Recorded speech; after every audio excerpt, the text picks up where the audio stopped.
అందుకే తెలంగాణ సమాజాన్ని ఆలోచన చేయమని నేను అడుగుతున్నా. ఇవాళ 5 ఏళ్ల కోసం ఎన్నుకున్న ప్రభుత్వం అద్భుతాలు సృష్టిస్తుందా ఒకటే రోజు?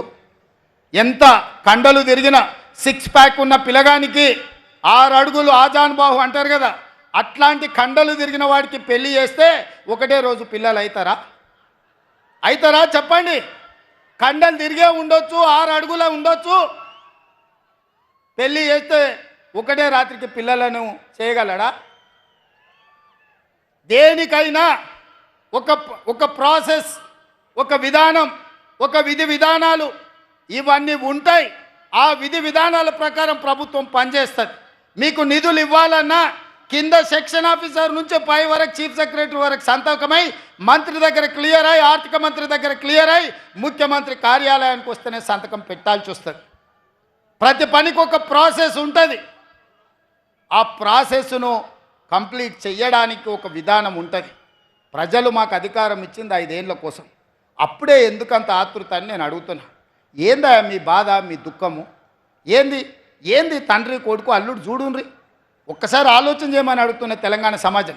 10 ఏళ్ళు వాళ్ళే కదా కుర్చీలు ఉన్నది, 10 నెలలు కూడా ఓపిక పట్టారా? మేమేమో అల్లాటప్పకి వచ్చినామా, అడుక్కొని వచ్చినామా? ప్రజలు ఆశీర్వదిస్తూ వచ్చి కుర్చీలో కూర్చున్నాం కదా.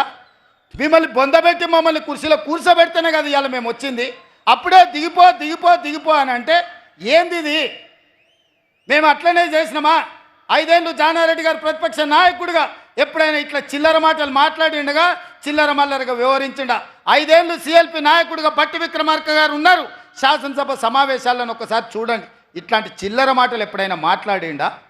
ప్రభుత్వానికి సహేతుకమైన సలహాలు ఇచ్చిండు, సూచనలు ఇచ్చిండు, ప్రభుత్వం పనిచేసే విధంగా సహకరించండి తప్ప ప్రభుత్వాన్ని నడవనీయకుండా కాళ్ళలో కట్టబెట్టే ప్రయత్నం చేయలే.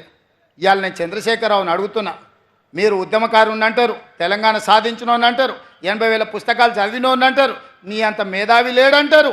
అన్నీ కరెక్టే ఉన్నాయి. కానీ ఈ మేధావికి ఈ ఇంగిత జ్ఞానం అనేది 5 సంవత్సరాలకు ఎన్నికైన ప్రభుత్వం ఆ పిల్లల్ని పని చేయనిద్దాం, నా అనుభవంతో వాళ్ళకు కొన్ని సూచనలు ఇద్దామని ఎందుకు ముందుకు వస్తలేడని నేను అడుగుతున్నా. రండి చంద్రశేఖరరావు గారు, శాసనసభకు రండి, మీ అనుభవాన్ని తెలంగాణ ప్రజలకు పంచండి.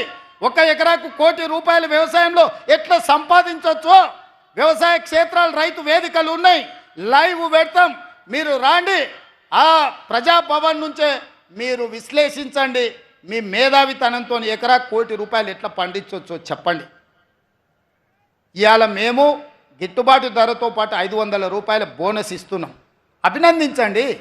ఏం పోతుంది? వయసులో పెద్దోనివి, అనుభవంగా లోనివి, కేంద్ర మంత్రిగా చేసినావు, ముఖ్యమంత్రిగా చేసినావు. అరే యువకులు కష్టపడుతున్నారు, మంచి పని చేస్తురే, ఈ పిల్లలు బాగానే చేస్తున్నారు, చేయని అని ఒక ఆశీర్వాదం ఇయ్యి, ఓ మంచి మాట మాట్లాడు. వరంగల్ ఎయిర్పోర్ట్ తేలే, కొత్తగూడెంలో ఎయిర్పోర్ట్ తేలే, రామగుండంలో ఎయిర్పోర్ట్ తేలే, ఆదిలాబాద్లో ఎయిర్పోర్ట్ తేలే, ఆ పెద్దపల్లిలో బస్ డిపో ఇవ్వలే, ములుగు జిల్లాలో బస్ డిపో ఇవ్వలే. ఇవాళ మేమందరం కష్టపడి పొన్నం ప్రభాకర్ గారు చెప్తే, విచారణ చెప్తే ఇవాళ పెద్దపల్లికి బస్ డిపో ఇచ్చినాం, రేపు రామగుండంలో ఎయిర్పోర్టు తీసుకొస్తాం. అభినందించయ్యా. నీ గౌరవం పెరుగుద్ది, నీ తురాయం ఊసిపోదు, నీ కిరీటం ఏం పడిపోదు. 10 ఏళ్ళైనా ఇవాళ హైదరాబాద్లో ఎయిర్పోర్ట్ అన్నాడు వైఎస్ రాజశేఖర రెడ్డి కట్టాడు. 10 ఏళ్ళు నువ్వు ఒక్క ఎయిర్పోర్ట్ అన్న తెచ్చినవా, తేవాలన్న ఆలోచన చేసినవా?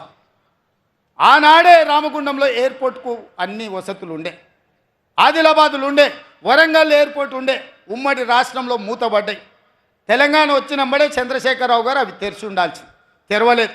ఇవాళ కేంద్రంతో కొట్లాడి 4 ఎయిర్పోర్ట్లు అదనంగా తెలంగాణకు తేవడానికి ఇవాళ మేము పట్టుబట్టి సాధిస్తున్నాం. అవన్నీ ప్రగతి పథంలో నడుస్తున్నాయి. నువ్వు నువ్వు ఇవాళ పెద్దపల్లిలో బస్ డిపో, ములుగు జిల్లాలో బస్ డిపో కూడా ఇవ్వలేదు. ఇంతకంటే దుర్మార్గం ఉంటుందా? ఇవాళ నా దృష్టికి రాగానే 15 ఏళ్ళలో ఒక్క బస్ డిపో కూడా ఇవ్వలే. మొట్టమొదటి బస్ డిపో ఈ 15 ఏళ్ళల్లో ఈరోజు పెద్దపల్లికి పూర్తి స్థాయి బస్ డిపో ఇచ్చినాం. ఇది కాంగ్రెస్ పార్టీ విధానం. ఇవాళ బస్ డిపోలే కాదు, ఎయిర్పోర్టులు కూడా మీ కూతవేటు దూరంలో వస్తున్నాయి అంటే ఈ ప్రజా పాలనతోనే సాధ్యమైంది మిత్రులారా. అందుకే ఈరోజు